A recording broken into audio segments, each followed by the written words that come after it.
مولانا اشرف علي تانوي رحمت الله علیه واقع لیکل ده و یو ښځه یو سړی ناستو روټۍ خوړله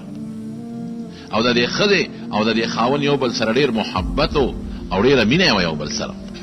او مالدار و دا سړی ښځه مالداره و او خاوند یې مالدار و دومره دا خاوند مالدار و چې هغه زمانه کې ګډې چیلې اوښان دا ډېر لوی مال و بلا ګډې وي بلا اوښان و چیلې وې ځمکې وې غلامانو نوکرانو د یې عشرت زندگی تیروله چې دواړو روټۍ خوړله دې کې یو سړی راغی یو سوالګری او د بار نه اواز وکړه وی د خدای په نوم خیر راکې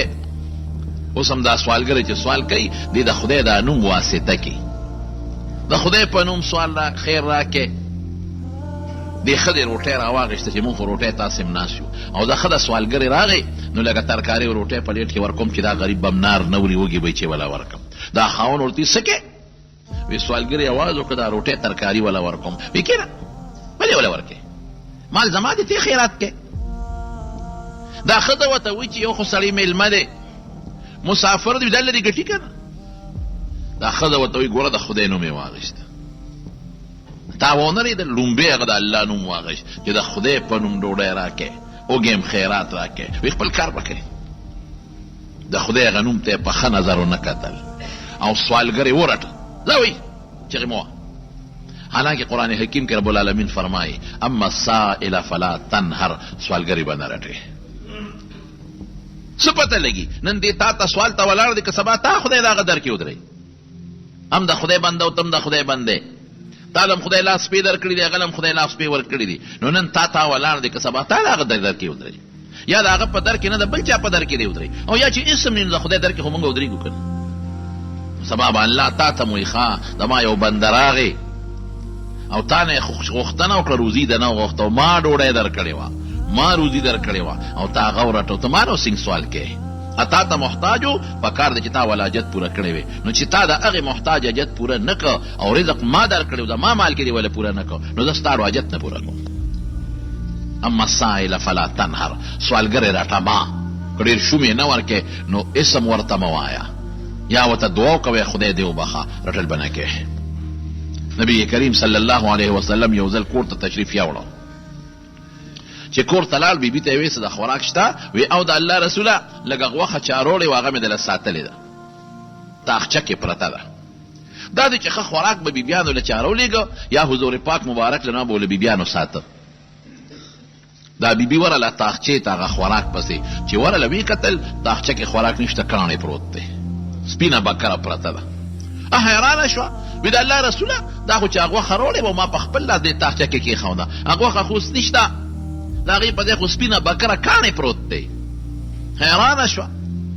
وی څه چل خو دې نه دی کړی ویره یو چل خو مې کړی دی وی سوالګرې راغی او سوال یې وکړه اواز یې وکړه خیر راوړی د خدای په نوم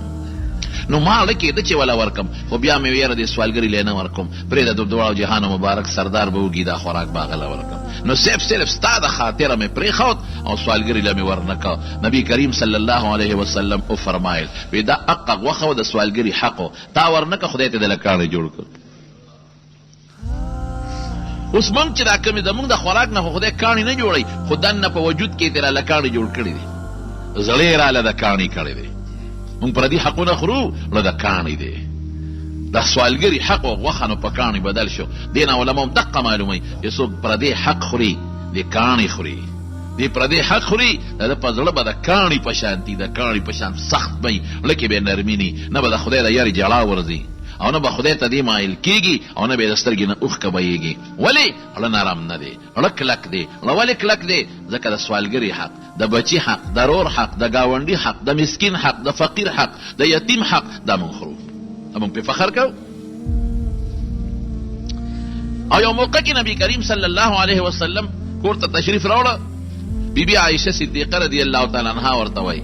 وی د الله رسوله وی یو ناشنا خبره درته کوم وی عایشې وایه وی اوس یو ښځه راله بوډۍ دوه لوڼه وی ورسره او سوال یې کاو وی سوال د خدای په نوم څه شی راله راکړه نو ما سره صرف یوه کجوره پرته وه بل څه نو ما هغه کجوره په مین نیمه کړه کجوره مې هغه سوالګرې له ورکړه یو ونه بل څه نو چې مې وله ورکړه د الله رسولانو هغه ښځې کجوره په مین نیمه کړه، نیمه یو لور له ورکړه او نیمه بلې له، او په خپل یې څه خوراک ونه کړ. حضور پاک مبارک فرمایل من ابتلیا بشیء من هذه البنات، هغه څوک چې د هغه یو لور وي یا دوه لونه یا درې، او دې انسان د هغه لور ښکلې تربیت وکړه، صبر علیهن،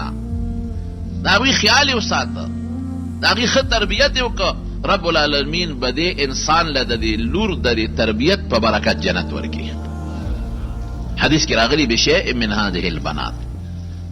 یعنی یو لور دی ولی دی. زه اکثر د خلکو ته ویم په لور د جنت زیری راغلی دی او په زوی ګورې نشته.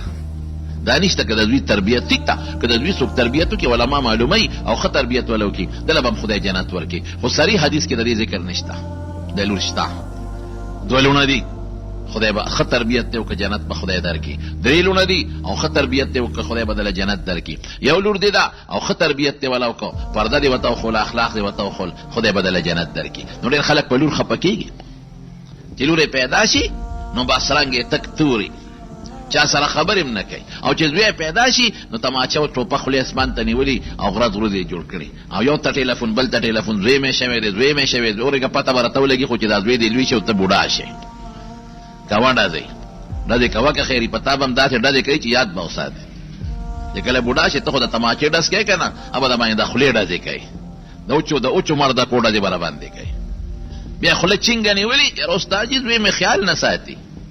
یاره استاد جي زوی مې کنځي،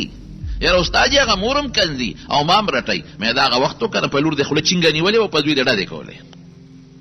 قسم په خدای رښتیا درته وایم، حضور پاک چې کومه خبره وکړي د کاڼي کرښی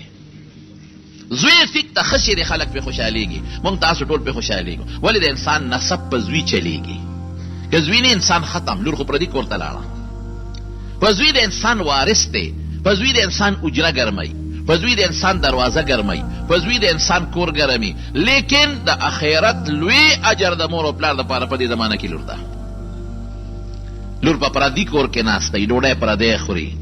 او کور پردي وي، او چې لاس اوچتوي نو خپل مور پلار ته دعا کوي. خاوند اړو یادوي نه، او که یادوي نو په دویم او دریم نمبر کې یادوي، مور پلار یادوي. او ډېر مې ولیدل چې بچي ته زامن ته وتښتي او لور وله د خاوند د کور نه راځي او د خپل مور او پلار خدمت کوي. تاسو ته پته لور خو رحمت دی د خدای پاک، نه به خفه کېږئ په دې. دا خو د مکې د مشرکانو عادت و. قرآن شریف کې رب العالمین فرمایي چې لور بیا کله پیدا شوه نو مخ به یې تک تور وتښتېد، او اکثر به یې بیا بوتله او جمدی به یې ښخوله، په لور به هېڅ چرې خفګان نه کوي. ټیک دله له خامخا راځي، انسان غواړي دا چې خدای ماله وارث راکړي، او دا په قرآن حدیث کې قرآن کې هم ثابته ده. حضرت زکریا علیه السلام هم د خدای پاک نه زوی غوښتی دی، او د مریمې مور چې کله نظر کو منښته کوله نو هغه هم د الله پاک نه زوی غوښتي د بیت المقدس ته خدمت دپاره، او خدای ولې لور ورکړه. نو دا مطلب نه دی چې د خدای نه زوی مه غواړه، نه، زوی کې فایدې ډېرې دي، د خدای نه یې غواړه وارث به دې شي. لیکن دا به نه وي چې دا زوی بس د خدای رحمت دی او دا لور مصیبت دی. نه، لور د خدای رحمت، زویم رحمت، لور د هغې نه لوی رحمت. دعاګانې به درته کوي په پردي کور کې، خدمت به دې کوي. زړه د لور په مور او پلار دردېږي، د زوی دومره نه دردېږي. بهر کې دا خو مې دې پورې خبره کوله چې نبي علیه السلام مبارک ته عایشې بیبي چې دا خبره وکړه، نبي علیه السلام وفرمایل چې چاله خدای پاک یو لور ورکړي او دې پې صبر وکړي، دا مور او پلار او ښه خدمت یې وکړي نو خدای به وله جنت ورکړي. ګوره سوالګر یوه سوال یې وکړه، نو عایشې بیبي ته نبي علیه السلام دا ونه وایي چې عایشې یوه کجوره ونه تا به خوړلې وه که نه، ځان دې نار پرېښود، نه ډېر دې ښه وکړل چې وله دې ورکړه. د خدای په نوم چې سوال وشي نو انکار مه کوه، ورکوه. یو خبره ده، زموږ په دې زمانه کې نن سبا داسې رواجي سوالګري ګرځي، خو مالدارانی او په کوڅو کې ګرځي او د رواج د سوال دپاره یو رواج کوي. نو بعضې الکان ګرځي او بعضې جنکې ګرځي،